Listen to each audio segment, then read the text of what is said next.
Hello everyone, DonTheCrown here, and today I think I just got the weirdest drop that I've probably ever gotten in ARPG history, and that is the brand new inverse image.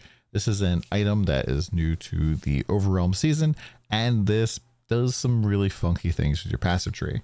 Basically, you can put it in any of the lower passive trees. You can't put it in like Goddess of Knowledge, for example, and what it will do is it will mirror a section to the other side.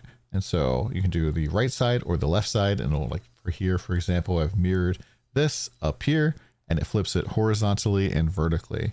It has to be either on the 3 or the 15 column here. You can't move it over one because then it would overlap in the middle.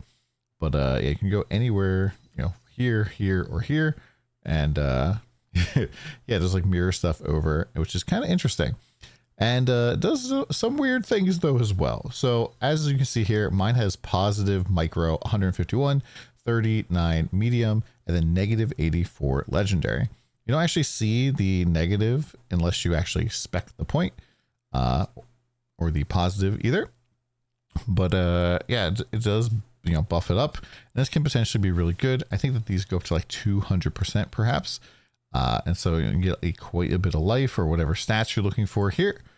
But it does some weird stuff with the legendaries. So if you go and you put this up here, this legendary, +1 all skills is reduced down to like 16% of its base. And so it doesn't actually give you +1 skill level at all. Even though it'll say +1 skill level, it does nothing for you at all, which is relatively interesting.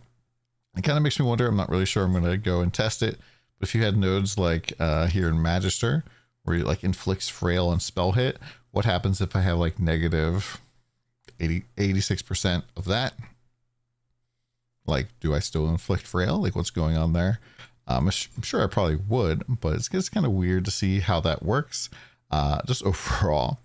Now, the other weird thing is that you were kind of forced to put at least 3 points into each column here.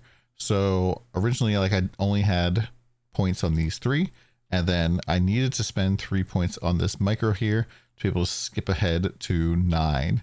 So it went from not being able to put any points in the 3 column over here or the 6 column or anywhere to the right. And as soon as I put these 3 points here, the entire thing kind of opened up. The other weird thing is if you want to take this out, you have to pay to respec with Oblivion points. And yeah, you also have to respec before you put it in.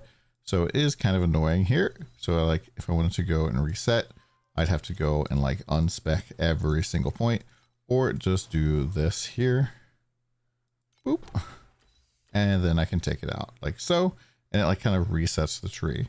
And yeah, this is just overall kind of a funky system. I'm not really sure I like it. Ooh, you can actually do it on the outside edge as well. That's kind of neat. I bet you this does weird stuff with that. Yeah, like basically if you put something here, it will like allow you to go and skip ahead and like allocate this point over here without taking the one here. So you can potentially like skip to like all skill levels without needing to go and take the like, the prerequisite nodes there at all. I can even go and like put this here and make it so that I can go and take the max cooldown charges without actually needing to go and take it either. Just kind of like how you can do with prisms as well. And whether or not these are going to be useful or not, I don't really know, man. I think that you could totally see people using these for sure for some builds. There's definitely some interesting nodes you can do, but I'm not really sure exactly if I'm going to work this into my build. I was kind of like trying to figure out how to get some more seal compensation for our build, but we'll have to see if this is the way. Right now, I kind of don't really see myself using this particular one, but we'll have to see. Hopefully this video helped you out. It's kind of interesting. Oh yeah, by the way, you cannot put this on the same tree as the one that has your regular prism. Obviously, you can have one regular prism and one inverted image, and these also like make your build code look really weird. So I might not want to use that just for that. We'll see you guys again later. Have a good one. Come by the stream.